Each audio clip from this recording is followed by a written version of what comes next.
What's going on, family? It's your girl, Guruji Chastity, and we are back with another juicy and exciting topic. Today, I want to talk about, do your parents deny traumatic events? Okay, look, this one hot. Okay, family, so the reason why I chose this topic is because, of course, it's near and dear to my heart. Like, I've personally been through this, and the way that it fried my brain, I'm talking about brain sick. It was like, damn, I wonder if other people have experienced this, so why not open up the floor for discussion? So boom, let me go ahead and get into it. We not gonna sugarcoat nothing. Let me share my personal experience, and then I'll share my idea of what's happening from the parents' perspective. So what was this? I graduated high school 2010, went to college 2010. My last haircut style in high school was that I had a mohawk in the middle with shaved sides, but I had a perm in the middle, so my shit was slick. What? At one point I had the black girl Justin Bieber. That's why going like that, okay? But I had a mohawk. So when I was going into college, I was like, you know what? I'm tired of this. I just want to grow all my hair back out. No cap, y'all. I'm not joking. My mama wanted me to leave the perm in the middle and then just let my sides grow out, natural. So she wanted a puff ball right here and then let this grow out straight. Supposedly the idea was to let this grow out, let my sides grow out long enough to where I can just cut the perm off. But in my mind, that was gonna look a mess. Okay, that was gonna look a mess. So I was like, no ma'am, I'm not doing that. And so right before I went to college, it was like a weekend or something. Like, of course she dropped me off to college, but it was like a weekend or so before I went and snuck and got my damn hair cut. I said, ain't nobody doing this. So I cut off the mohawk. I did not shave my head, family. Let me start there. I did not shave my head. I had little peach fuzz. You know what I'm saying? Got a little table, but I had a little peach fuzz. My intentions was to let my hair grow back, but sis, we doing it from scratch, from even, right? From even. Now, mind you, the reason why I snuck and did this is because I knew my mama already had qualms about me being a more masculine presenting woman, right? And it was at that particular moment in my life, I really had to tell her, like, yo, I'm not trying to be a boy, like, calm down. All right, so my bad for being long-winded, but I gotta paint the picture, okay? So boom, I get my hair cut, I'm in school minding my business, living it up. Valentine's Day comes, so her and my brother come on down to Clarksville, and they come spend time with me. Now, mind you, my mama has not seen me since I left. So I'm like, my hair's a little bit long, it's a little cute. I'm gonna spring it on her and show her my hair. Ooh, child. When I tell y'all, that lady was so mad at me for cutting my hair. She really thought I was trying to be a boy. She felt like I didn't want to listen to what she said and just did shit on my own. So the whole time she came to visit, all they was doing, we're gonna get something to eat, hang out a little bit. The lady did not talk to me at all. She ain't say nothing. Nothing to me at all. So I'm like hurt, like, damn, this lady, this is my head, like, what? And she, why you come all the way down here just to not talk to me? Am I that ugly with this haircut? Like, my hair grow back? Like, what? I'm talking about, I'm talking about spinning. I was so confused. And I remember having my feelings really hurt about it. And, you know, time goes on. Like, she don't never say nothing, never apologize, never break it up. I just had to eat that shit. In my heart, I had to eat it.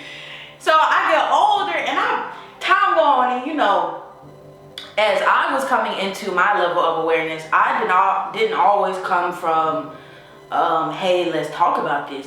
A lot of times when I started expressing those repressed emotions from my childhood, it was like, hey, God damn it, look at what you did. I don't like this. You look at this, right? It was a lot of aggression. I will say I can see how my parents maybe felt attacked at some points, but it was because it was all of these repressed emotions that I just didn't know how to let out in a constructive way.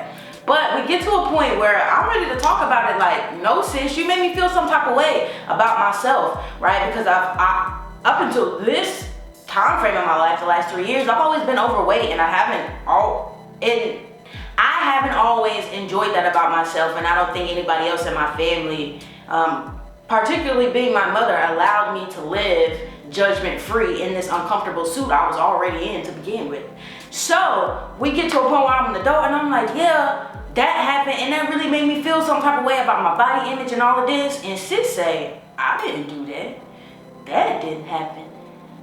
I feel like I'm relapsing. Like at that point, I was like, so the stress of your denial done turned me back into a crackhead from that first moment when you broke my brain. I was like, wait, what?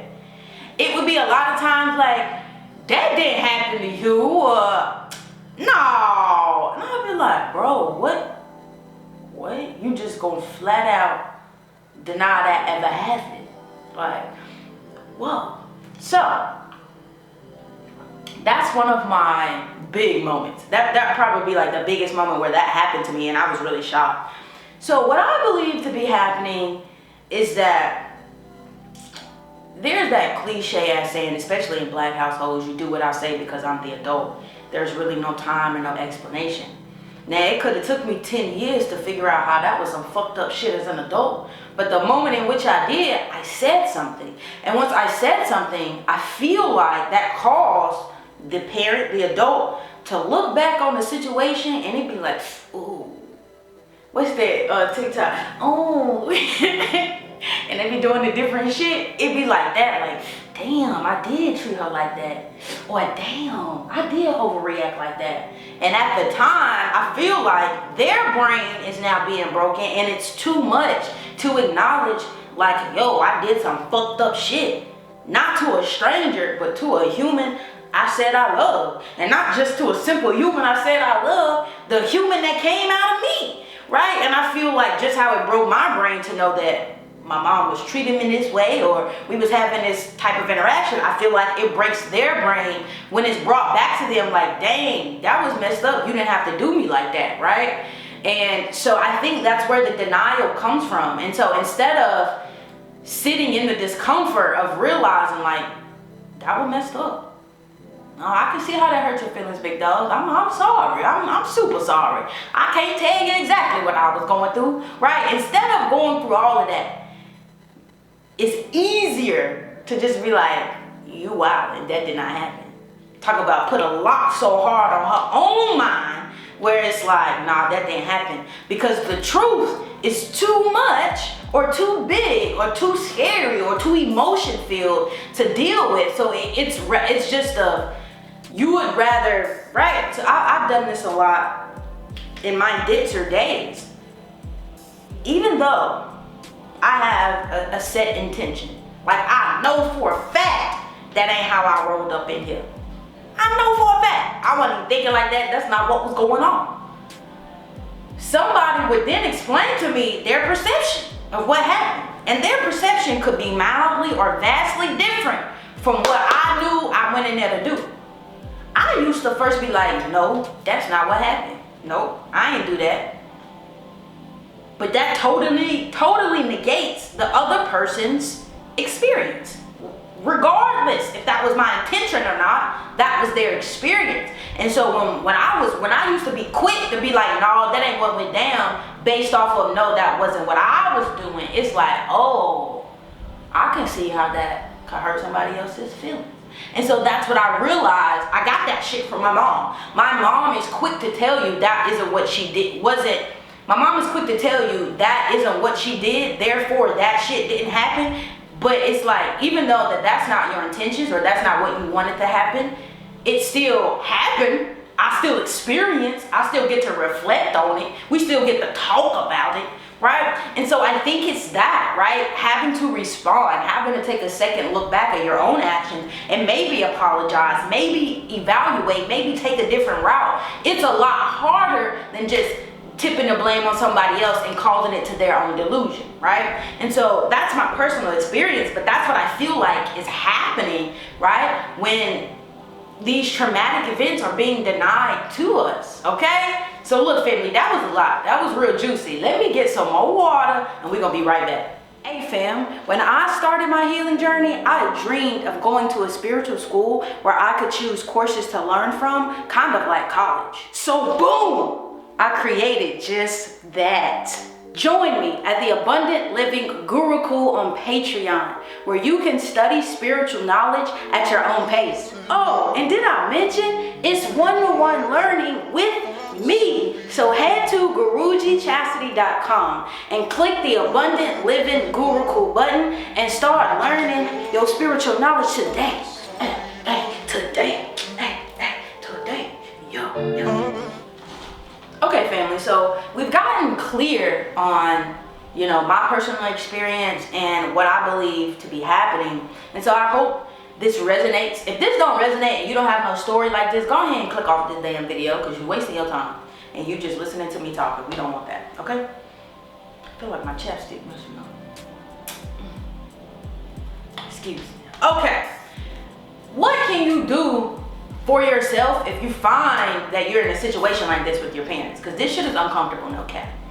And so you can really apply this next tip I'm about to give you to any relationship, not just the ones with your parents. Cling to the lesson and not to the person.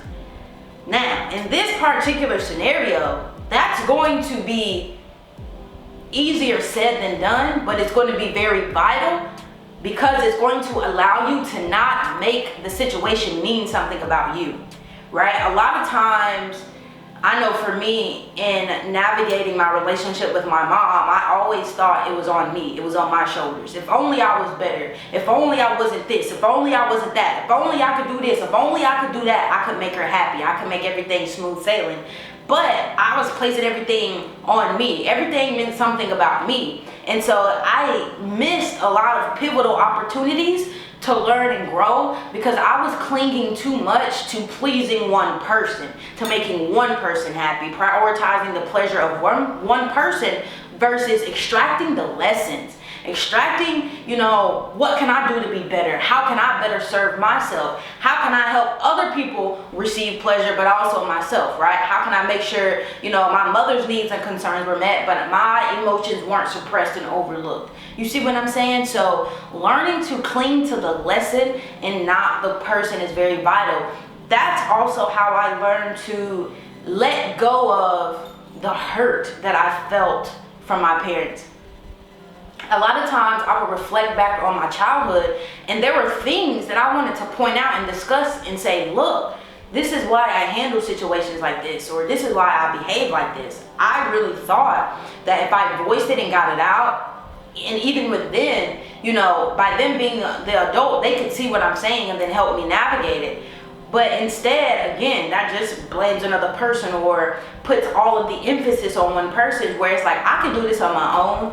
I don't even have to include you because you might not be in the work. And so it might be okay for you to simply deny me, but it's not okay for me to be denied nor deny you, right? And so taking my own accountability, my own responsibility, that's easier when I learn to attach to the lesson and not the person. It's easier for me to grab my baggage and don't sit there in a blame game with somebody else trying to figure out who gonna pick up what because we trying to get down the line. You see what I'm saying? And then a newer approach I feel is important for the child. Now, I say that heavy because I personally feel like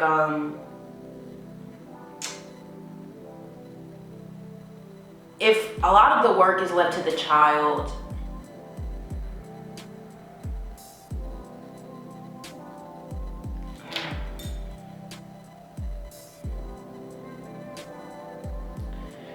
I say it like this: if you're in my age bracket, right, my age generation, you're the generational curse breaker, which means you have to have a new approach because what them old heads doing, they not gonna budge. It's not working, right? They don't care to learn something new, right? And so it's up to your best bet to figure out a different approach if you want to continue to interact. if you want to continue to grow, if you want to see something move or to be different. Because I don't know about you, but I couldn't foresee in my immediate future the hustle and bustle of the adults to take a new approach. It was like either I'm gonna figure out a new approach or we just still gonna be here and they gonna still keep saying that is my fault. And then be like, well, I don't got time for that. So let me just figure out, another way, right? That we can all take accountability, that we can all be heard, seen, and supported. And so a new approach that I would personally recommend is, and this is, it's similar to in the spiritual work where you write a letter and you burn it, or you write a letter and you mail it to somebody, you write a letter, you bury it, whatever the case may be. But it's an effort to get whatever emotions that are coming out. It's an effort to allow them to breathe, to have space, to not have them pent up inside of you. The approach that I now suggest is that if there are heavy topics that you want to broach with your family, you're unsure of how they're going to react, do not do this immediately when the feelings come up. Don't do it shortly after the feelings come up. Don't do it just one day after the feelings come up. This is a process. So I want you to open up a notepad on your phone or a Google Doc or old school pen and paper. Write out exactly how you feel, what you want to say, what the problem is, what you learned from the upbringing, what you want to share, right? Whatever the case may be, write it out.